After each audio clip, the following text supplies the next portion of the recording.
Welcome back, everybody. Carmen here with Fresh Cut Flower Farm. I am growing in Zone 6B here in the state of Missouri. It has been probably a couple of weeks since I posted a video, but things have just been crazy busy around here. I'm sure it is for all of you as well. And sometimes I've just got to put the camera down and get some work done. But today's video, I wanted to talk about fertilizing. I did a video, it's probably been a few videos ago, and Tambra commented that she would like to know exactly how I fertilize. So that's what this video is going to be. And I might do a little bit of rambling about pricing. Oh, and I'll also update you on how I did on Farmers Market 2 and Farmers Market 3. So, yeah, let me show you what I used to fertilize with. So as far as the actual fertilizer goes, I use the Neptune's Harvest. This is the same stuff that I'm using on my seedlings. So this is what I'll do a foliar feed with. I use that, and then I've got my backpack sprayer. This isn't the fancy motorized one. This one's got the old hand pump, so I get an arm workout whenever I'm using this one. Okay, so the first thing that I do is I just saved an old milk jug, and according to the instructions for outdoor plants, it says use 1/8 of a cup per gallon of water, and so that's what I'll do. I don't, I just eyeball it. I do that too when I'm cooking, and maybe that's why things don't turn out so well. Okay, make sure you shake it up first. And ideally you probably would want to fertilize every couple of weeks. I don't know if this even says. Every 1 to 2 weeks is what is on the instructions here. It's probably, well, the last time I fertilized was when I did in that video, and that was Memorial Day weekend, and today is June 19th, so that's about 3 weeks ago. I'll put about 3 gallon in here. 4 gallon really hurts my back, but I can usually manage 3 gallon pretty well. So I just got that poured into, that looks like a lot. I probably should have measured. I'm going to pour a little bit of this back. So it'd be 3/8, it'd be almost a half a cup. I don't think any real harm would come if I did. If I was a little generous, I think it would all be just fine. And then, sorry, I put the camera over my hose here. Okay. So I'm going to fill up my gallon. There we go. I'm still working on my camera skills. And I just put all of the fertilizer in there and then mix it with 1 gallon to shake it up so it just gets mixed in real well.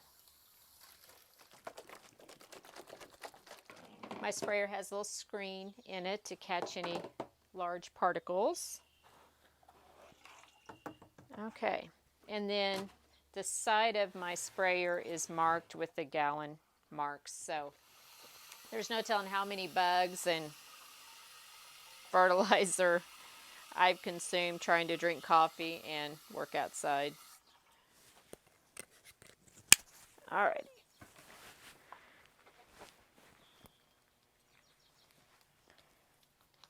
I will do my best to get some decent angles of everything, but obviously I'm going to be moving around a lot.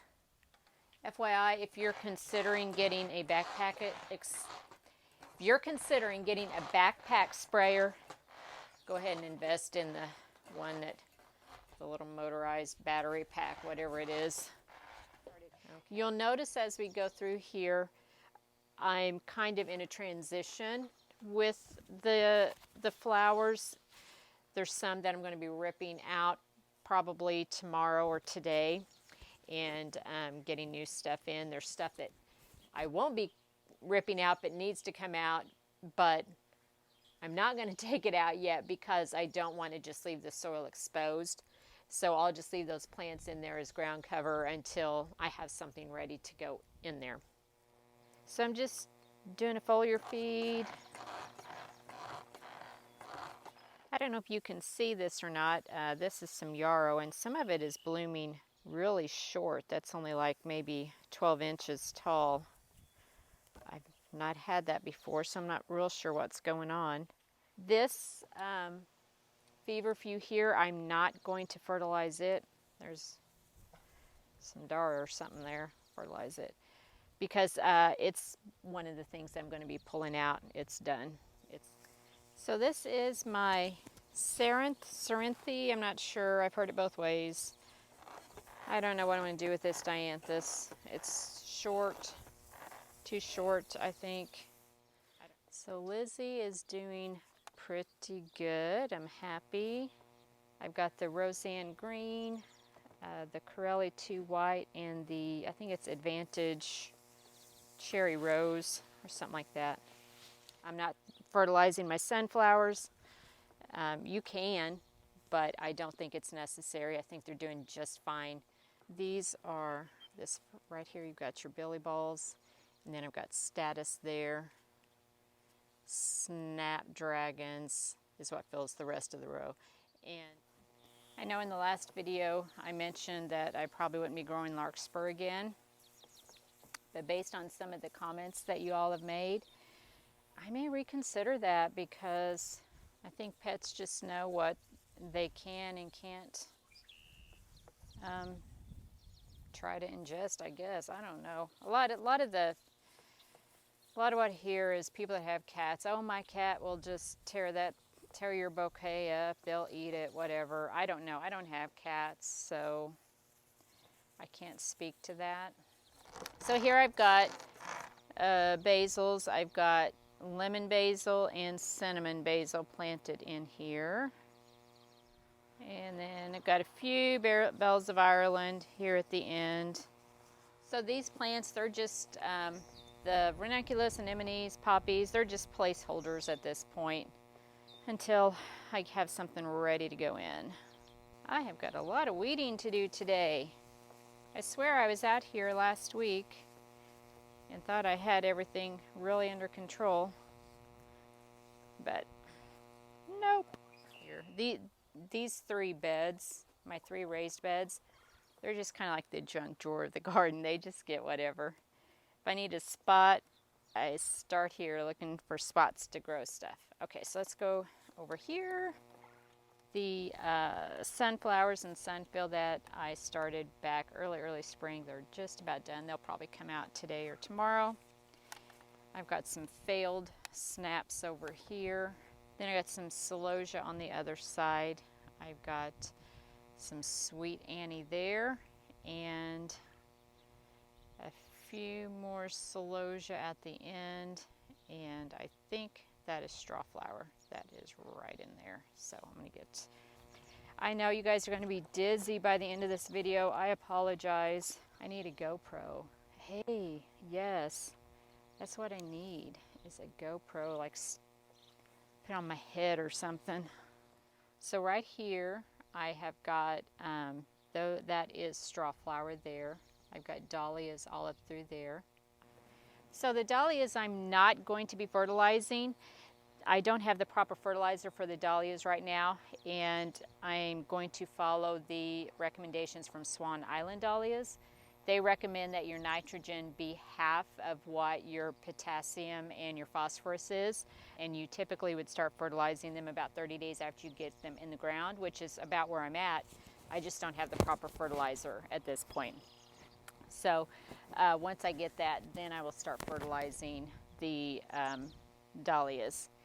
And then the zinnias, which are right down there. So I'm not going to be fertilizing the zinnias. And I mentioned in another video that if you fertilize your zinnias, the nitrogen might encourage powdery mildew, which powdery mildew, if you live in a hot, humid climate like we do here, it's more susceptible to that, because I tried to find the science, look for the science behind that, because most of where I found that information was from trusted sources, people that have done this for a long time. But I only found one place that even mentioned it, and their reasoning not use too much nitrogen was that the powdery mildew actually affects new growth. Zinnias do well here. There's really no need to fertilize them. They'll take off on their own.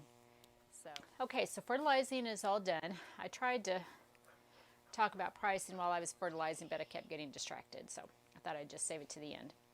In the last video that I did, I talked about my first farmer's market. I sold $60 worth, $10 bouquet, 6 bouquets. Then the next week I did, I think like $78. I tried a different pricing strategy. So the first farmer's market, it was all bouquets, $10. And then the second one, I did 2 prices, $12 for a small bouquet, $19 for a large bouquet. And so I did slightly better, but not a lot better. Yesterday at the third farmer's market, I did 2 different pricing strategies again. And the first one I did straight bunches, $10 each. So I did snapdragons and sunflowers. I think I sold 1 of the snapdragons and maybe 5 or 6 of the sunflower. And then I did a mixed bunch at 15, and I think I sold 6 or 7 of those. So I ended up, I haven't calculated it, but off the top of my head, I think maybe $150. So that's better, definitely better. And I think that might be a sweet spot at my farmer's market. But I think probably just sunflower bunches is the way to go. People just like sunflowers. I don't know, I mean, I like them, but I'd rather have snapdragons if I had my druthers, you know. But everybody's different. But as far as how to price your flowers, I just can't figure it out.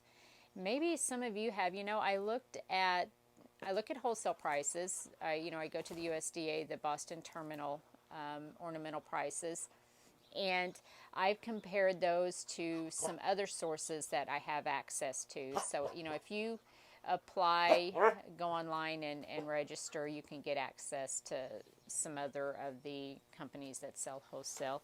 And in comparing, you know, there's one out of St. Louis that I've got access to, another one I think out in California, and then a few other places.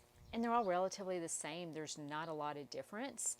So for instance, I think sunflowers were $1.25, $1.30 each. And so, you know, if I just doubled that, I'm looking at $2.50 to $2.60 or $2.70 per sunflower.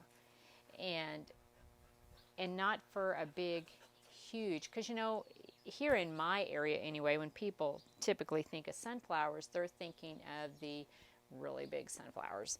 And to try and get $2.50 to $3 a sunflower at a farmer's market, I don't see it. You know, maybe you all have that kind of luck. And I think, and I'm speaking, when I'm talking pricing right now, I'm speaking specifically to farmers market sales. I'm not talking about custom orders or doing design work. I'm not talking about that at all, because that's a totally different pricing model. But you know, I want to get what my flowers are worth, but I want to sell flowers. That's why I'm doing it. I'm not doing it for free. But, you know, I want to get what they're worth, and I don't want to undercut the market, but I still need to move some flowers. I'm curious to know, do you all have a formula that you use for farmers market? So, you know, if the wholesale price is $1.25, you take that times a certain percentage, and that's what you charge. See, last week, like for instance, making the $12 bouquets, I was thinking, okay, 2 times wholesale. So for like a $12 bouquet, I had 3 sunflowers, and so that is what? That was $7.50 doing 2 times. They were, I think, $1.25 wholesale. And then if you add a snap in there, they were also like, were like $1.25. If you did a couple of snaps, that's another $5. Well, I'm at the $12 mark, and I've got 2 snaps and 3 sunflowers. And, you know, customers look at that, and it's like, there's nothing there. And then you try and wrap that up in your bouquet sleeve, and there's nothing there. I think Customers just have a different mindset as opposed to when they walk into a floral shop.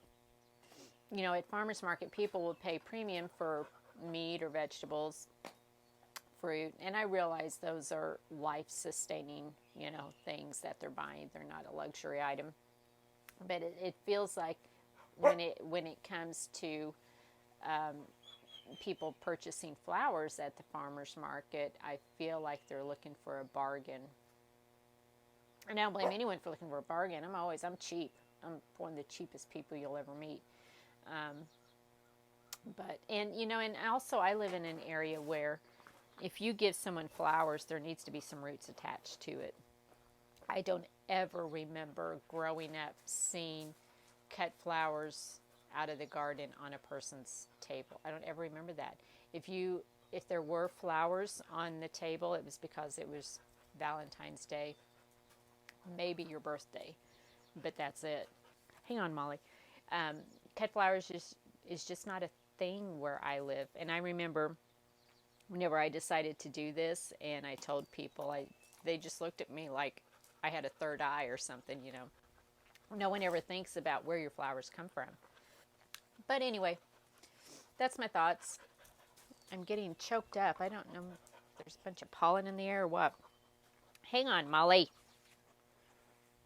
Just a second.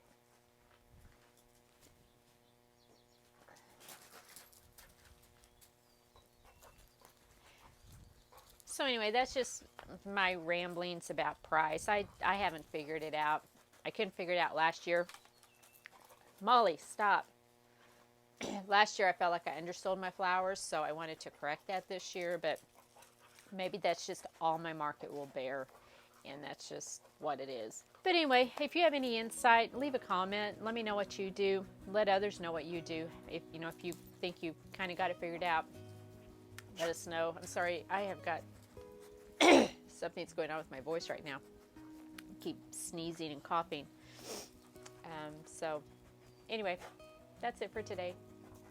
I hope y'all have a great day. Thank you for watching. Bye.